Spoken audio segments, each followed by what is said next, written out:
Adik-adik, siapa yang bergembira hari ini? Saya. Siapa yang sudah sarapan? Saya sudah. Siapa yang siap memuji Tuhan? Saya. Bagaimana kabarnya hari ini? We Love Jesus. love Jesus. Kita puji Tuhan. Mari kita berdoa di rumah masing-masing. Lipat tangan, tutup mata. Tuhan Yesus, terima kasih. Hari ini kami siap untuk memuji Tuhan. Berkati kami di rumah kami masing-masing. Berikan hati, telinga, mata yang tertuju kepada Tuhan. Untuk sekolah minggu GBI Sumbersari dimanapun berada, kami percaya ada kasih Tuhan yang bersama-sama dengan kami. Di dalam nama Tuhan Yesus kami berdoa dan mengucap syukur. Sama-sama katakan amin. Ayo adik-adik, mari kita muji nama Tuhan ya. Kita nyanyikan Kudaki-daki gunung yang tinggi.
firman Tuhan, mari kita tenangkan hati kita untuk memuji Tuhan. Mari kita memberikan telinga kita untuk mendengarkan firman Tuhan. Sebelumnya kita mengangkat pujian, kita katakan, ku mau cinta Yesus selamanya. Ikutin kakak-kakak yang di tempat ini. Mari kita memuji Tuhan.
Kita sudah memuji Tuhan, tiba saatnya kita mendengarkan firman Tuhan. Kita berdoa terlebih dahulu.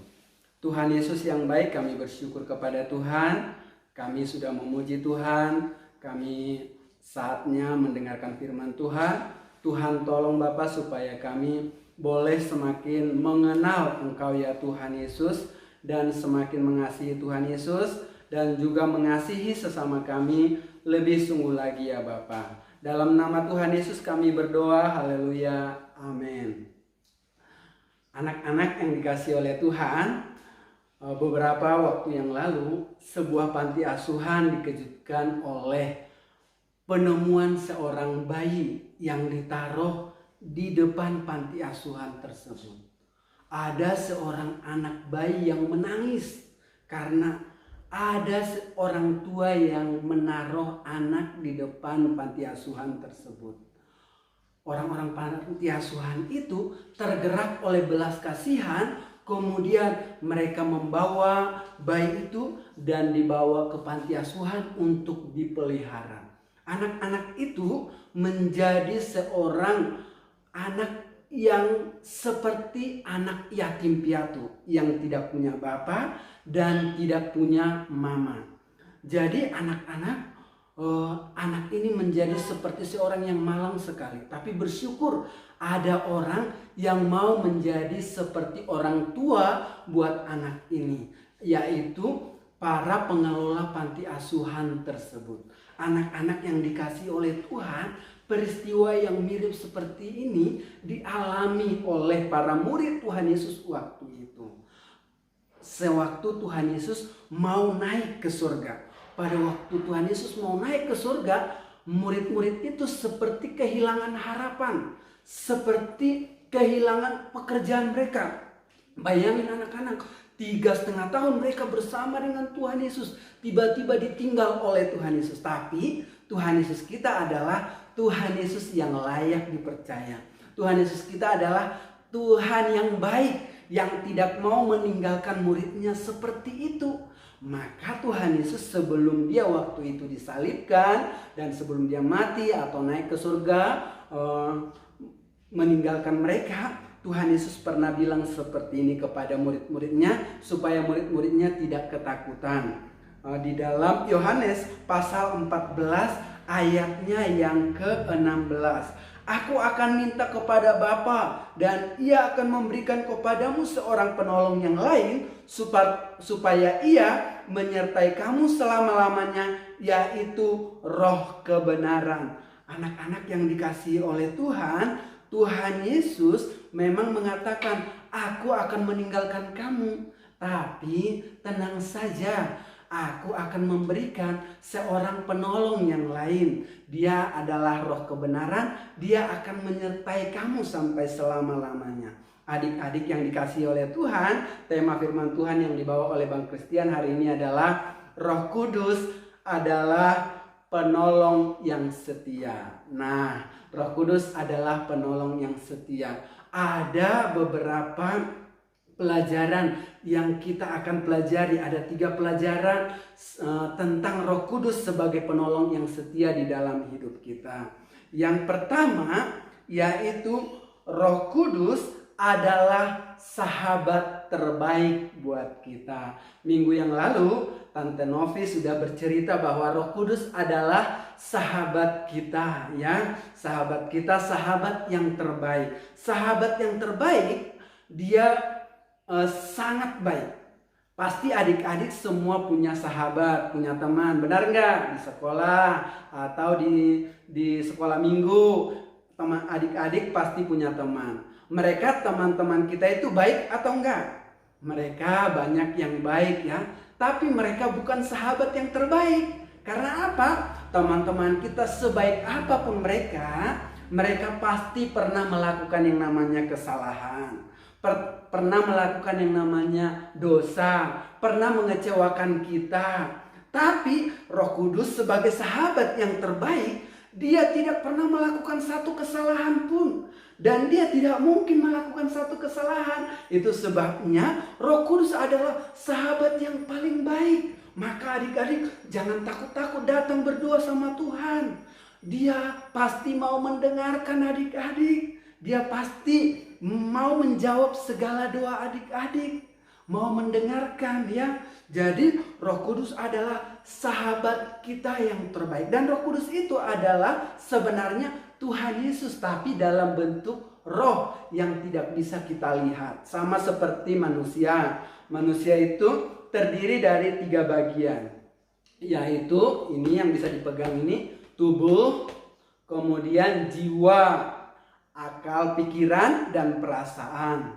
Itu jiwa. Kemudian roh. Roh itu di mana? Bisa lihat nggak roh kita? Nggak bisa lihat. Tapi bisa kita lihat buktinya ada roh kita. Yang pertama, coba kita buat tepuk tangan dulu 3 kali. 1, 2, 3. Nah coba, yang bertepuk tangan apa? Tubuh kita. Yang menggerakkan tubuh kita apa? Coba, yang menggerakkan tubuh kita. Roh kita. Nah makanya mayat nggak bisa bergerak karena apa? Rohnya sudah pergi kembali ke surga atau ke neraka kalau yang belum percaya kepada Tuhan Yesus. Nah kemudian yang memberi perintah pada roh kita untuk menggerakkan tangan kita apa? Nah itu jiwa kita. Jadi tubuh, jiwa, dan roh itu satu. Jadi Allah kita itu satu tapi tiga pribadinya. Allah Bapa, Allah Anak, dan Allah Roh Kudus. Allah kita bukan tiga, satu tapi tiga pribadinya, yaitu Allah Bapa, Allah Anak, dan Allah Roh Kudus. Nah, tadi yang pertama kita sudah belajar bahwa Roh Kudus adalah sahabat yang terbaik. Sekarang pelajaran yang kedua, Roh Kudus adalah seperti seorang bapa dan mama buat kita. Ayat hafalan kita minggu lalu, Yohanes 14 ayat yang ke-18. Aku tidak akan meninggalkan kamu sebagai yatim piatu. Aku datang kembali kepadamu. Jadi adik-adik, yatim piatu itu adalah seorang anak atau seorang manusia yang sudah tidak punya bapa, tidak punya mama karena ditinggal meninggal oleh ayahnya. Nah anak-anak, Roh Kudus itu katanya tidak akan membiarkan kita meninggalkan, Tuhan Yesus tidak akan meninggalkan kita sebagai yatim piatu. Artinya Tuhan Yesus atau Roh Kudus itu mau menjadi seperti seorang bapa dan seperti seorang mama buat kita, menolong kita, memelihara kita, memperhatikan kita. Kalau bapak mama kita, coba ketika kita ke sekolah, bapak mama kita selalu ingat dengan kita, ya. Tapi Roh Kudus itu jauh lebih baik dari bapak dan mama kita. Bapak dan mama kita terbatas untuk menolong kita. Tapi Roh Kudus sebagai penolong yang setia, dia seperti orang tua yang mau memperhatikan, hatinya selalu melekat dengan kita, selalu ada buat kita. Jadi Roh Kudus itu luar biasa ya adik-adik, dia menjadi seperti orang tua buat kita. Itu sebabnya kita menyebutkan ya Aba, ya Bapa, ya lagu Ku Mau Cinta Yesus Selamanya. Ya Aba, Bapa, ini aku anakmu. Jadi Tuhan kita sebut Bapa kita karena memang dialah Bapa kita yang sejati atau orang tua kita yang sejati ya. Senang sekali ya ketika kita percaya kepada Tuhan Yesus, Allah itu atau Roh Kudus itu seperti seorang Bapa buat kita. Adik-adik, selanjutnya ada pelajaran yang ketiga tentang peran Roh Kudus dalam hidup kita orang-orang yang sudah percaya, yaitu Roh Kudus seperti seorang guru yang sangat baik. Adik-adik, kita punya guru yang baik ya. Guru sekolah minggu ada ya, Pak Christian guru sekolah minggu, Tante Novi guru sekolah minggu, dan ada guru-guru yang lain. Kemudian ada guru kita yang di sekolah. Mereka baik nggak? Mereka baik sekali ya. Tapi mereka pasti bukan guru yang terbaik. Karena apa? Karena ada satu guru yang terbaik, yaitu Roh Kudus. Kenapa guru-guru kita di sekolah bukan guru yang terbaik? Karena mereka bisa melakukan kesalahan. Adik-adik, mereka masih bisa mengecewakan kita. Mereka masih bisa berbuat dosa, adik-adik. Jadi Roh Kuduslah satu-satunya sahabat kita atau penolong kita yang terbaik atau guru kita yang terbaik. Karena dia tidak mungkin melakukan satu kesalahan sekalipun. Dia tidak mungkin mau melakukan sesuatu yang jahat buat adik-adik. Jadi kita jadikan Roh Kudus itu menjadi seorang guru yang terbaik buat kita. Karena memang benar dia adalah guru yang terbaik, tidak pernah berbuat dosa. Adik-adik, ketika kita sudah percaya kepada Tuhan Yesus, adik-adik, kita masih belum cakap berbuat yang benar. Kita belum pintar melakukan yang benar. Itu sebabnya kita perlu guru yang terbaik, yaitu Roh Kudus, supaya kita diajar oleh Dia menjadi cakap melakukan yang benar. Contohnya adik-adik, ketika adik-adik disuruh sama mama di rumah, disuruh untuk membuang sampah ke tempatnya. Adik-adik, biasanya kita kadang malas, nggak mau gitu ya.